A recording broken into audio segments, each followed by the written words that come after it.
Hey guys, welcome back to Mo's Game Table. Today we're going to take a look inside Pacific Islands campaign, Iwo Jima. This is a game designed by Chris Fasulo and published by Grognard Simulations. Grognard Simulations is best known for its Death Ride series, and while that is a very tempting series to get into, it's also expensive and a huge time commitment.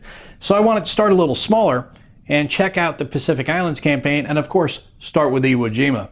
So let's take a look at the back of the box and see what this game's all about. This battle defined the United States Marine Corps. The fight is stiff, bloody, and balanced, even though the outcome was not really in doubt. The U.S. player must take the island quickly and without too many casualties so as not to jeopardize future operations. And from here, the U.S. will help to build the bases needed to support the B-29s and provide a much-needed rest or trouble stop, which was in the end the main reason for taking the island. It features air and naval fire support, amphibious landings, breakdown of all units, battalion, company, and platoon-sized units, combined arms, flamethrowers, Japanese banzai charges, and Japanese fortified positions. The game contents: you get one 6-sided die, 4 11 by 17-inch color maps, 900 unit counters, color rulebook, 4 8.5 by 11 color order of battle charts, and a game turn track. So let's take a look inside and see what you get.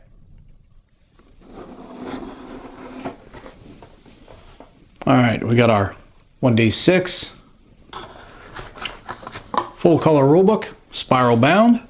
I love spiral bound rules. Our packing checklist, a whole bunch of player aids,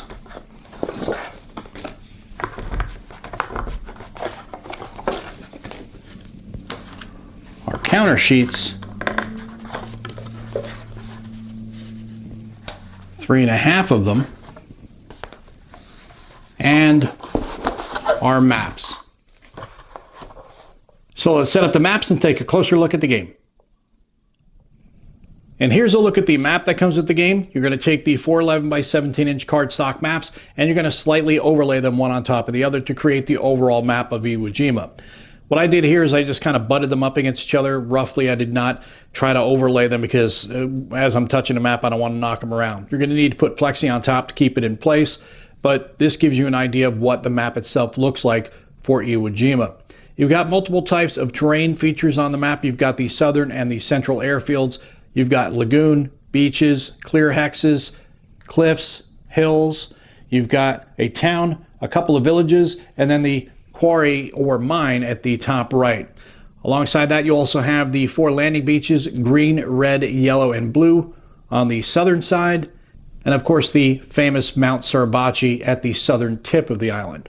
It may not be the prettiest map, but it is definitely functional and gives you a good representation of the island of Iwo Jima. Now we'll take a look at the player aids that come with the game. The first is the turn record track, which will break down every day of the operation, and on each day you will be told whether you're getting reinforcements and also the weather effects such as light rain or heavy rain. On the next sheet we have the replacement track and air-ground attack table, and then the casualty and air support tracks. Then we have the fire combat results table, which lists out the results of fire combat as well as the DRMs, any effects terrain has, and any special notes you'll need. And on the back we have the same format for the assault combat results table. Then we have the unit breakdown for the 3rd Marine Division, the 4th Marine Division, and the 5th Marine Division. And lastly, we have the breakdown of the Japanese 109th Infantry Division.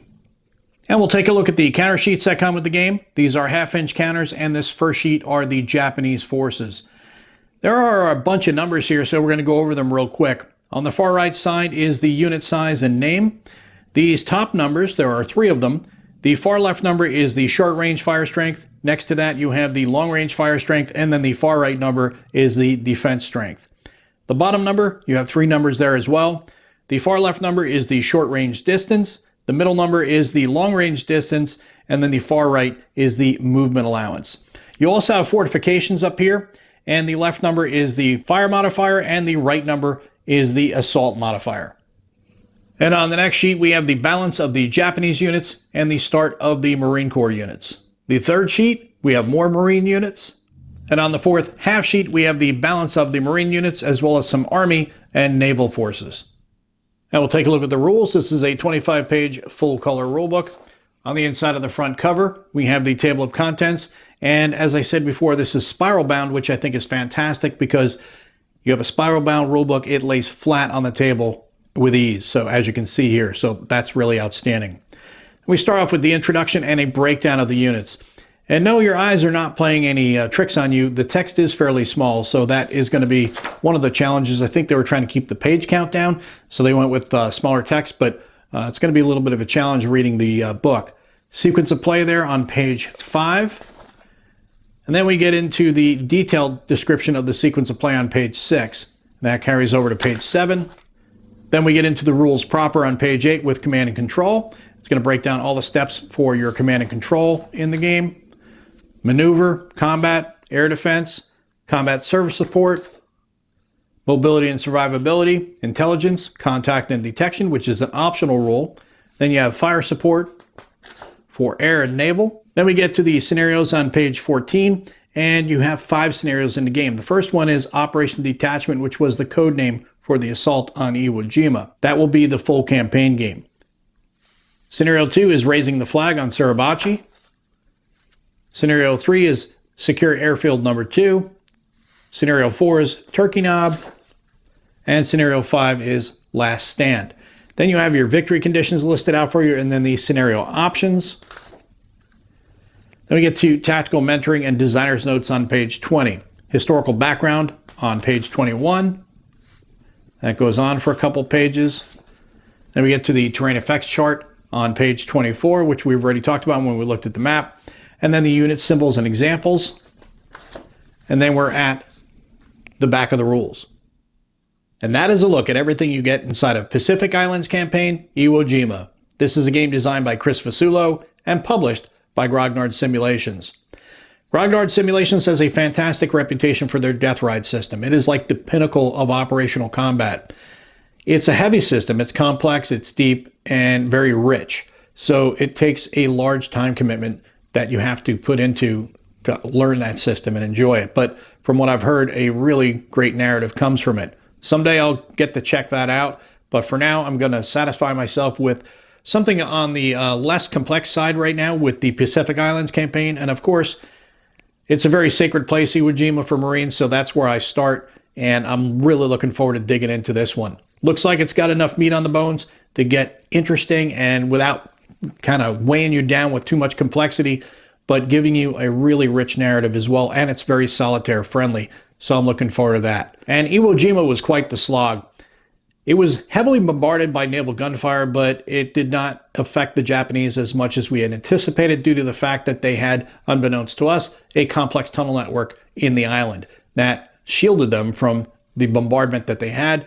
They drew the Marines in. Kuribayashi had a great plan of just drawing the Marines in, get them all on the beach because they're going to get slogged down in that really deep sand and then hammer them with everything you got. It looks like they capture that essence pretty well in this game from the look through the rules, and I'm looking forward to checking that one out for myself and seeing how it plays. Well, I hope that helps you guys out if you've been curious about this one. If you have any comments or questions, post them down below. Thanks for tuning in, guys. See you next time.